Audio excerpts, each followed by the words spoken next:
तो दोस्तों वहाँ पर वलीद को ये सब कुछ बर्दाश्त नहीं हो रहा होता। जब वलीद को ये बात पता चलती है कि मनाहिल की शादी की डेट फिक्स हो चुकी है, जिसकी वजह से वहाँ पर वलीद अपने हाथ सर पे रखकर बैठ जाता है और वो सोचने लगता है कि ये सब कुछ मैंने क्या कर दिया। मनाहिल को मैं नहीं खोना चाहता, बल्कि मनाहिल मैं तुम्हें हासिल करके ही रहूंगा। वलीद अपने रूम से निकलता है, रोते हुए अपनी माँ के पास चला जाता है और उसे बोलता है, माँ आप क्या मुझसे मोहब्बत करती हैं? ये बात सुनते हुए वहाँ पर वलीद की माँ बोलती है, बेटा मैं तुम्हारे सहारे तो ही जी रही हूँ। वहाँ पर वलीद अपनी माँ को बोलता है, तो माँ मेरी खुशी सिर्फ मनाहिल से है। मैं मनाहिल से शादी करना चाहता हूँ और मैं सबा से शादी नहीं करना चाहता। क्या आप मेरी शादी मनाहिल से करवाएंगी? वलीद की माँ सोचने लगती है कि आखिर मेरे बेटे की ये ख्वाहिश है और मुझे अपने बेटे की ख्वाहिश पूरी करनी चाहिए। नरगिस ये सब कुछ सोचकर बहुत ही परेशान हो जाती है और वो वलीद को बोलती है, वलीद आखिर हम अब सबा वालों को क्या जवाब देंगे? वहाँ पर वलीद बोलता है, माँ मैं कुछ भी नहीं सुनना चाहता, बल्कि मुझे शादी करनी है तो मनाहिल से करनी है। मैं मनाहिल को किसी और का होते हुए नहीं देख सकूंगा।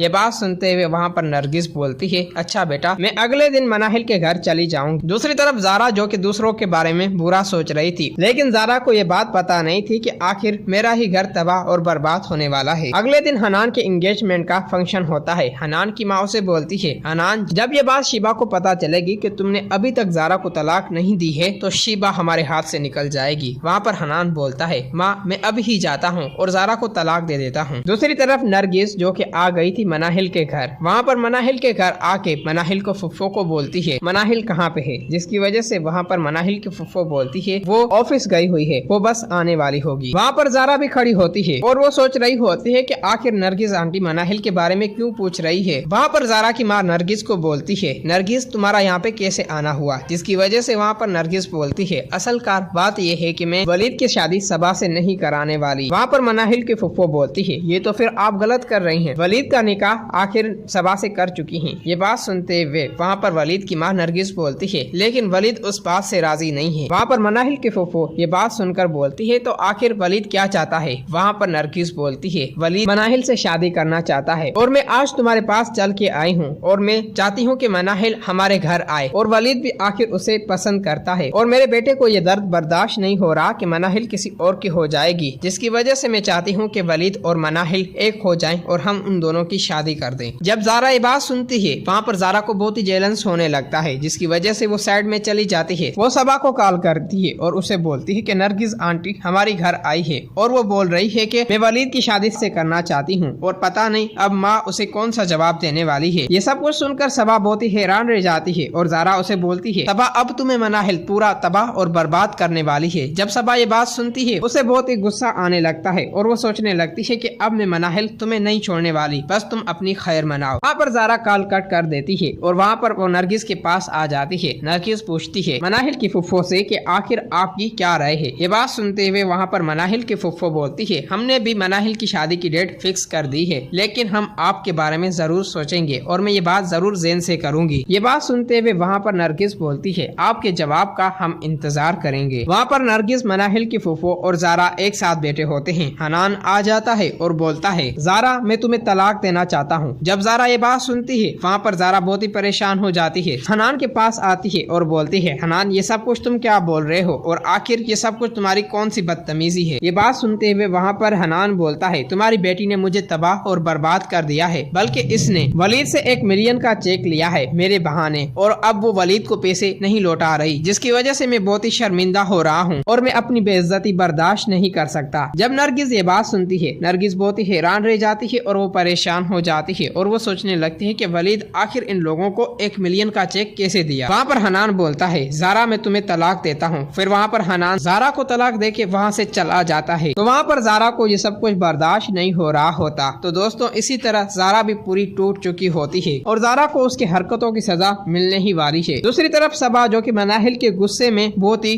भड़क रही होती है और उसे कुछ भी समझ नहीं आ रहा होता कि अब वो क्या करे। वो समझ चुकी थी कि अब ये मनाहिल लड़की मुझे वलीद से दूर करके ही रहेगी। इसकी वजह से सबा वो करती है जो उसे नहीं करना चाहिए था। वलीद की माँ घर वापस आ जाती है। वलीद उसे बोलता है, तो माँ आखिर उन लोगों ने आपको क्या जवाब दिया। वहाँ पर नरगिस बोलती है, वलीद बेटा मनाहिल के फुफ्फो ने बोला है कि मैं आखिर ज़ैन से बात करूं और मनाहिल से बात करूं और हम अपना फैसला करके आप लोगों को बता देंगे। ये बात जब वलीद सुनता है वो बहुत ही खुश हो रहा होता है। तो दोस्तों वहाँ पर वलीद ये सब कुछ नरगिस की बातें सुनकर बहुत ही खुश हो रहा होता है। मनाहिल के जवाब के लिए इंतजार कर रहा होता है। तो दोस्तों, अगर आप लोगों को ये वीडियो अच्छी लगी है तो इस वीडियो को लाइक करें।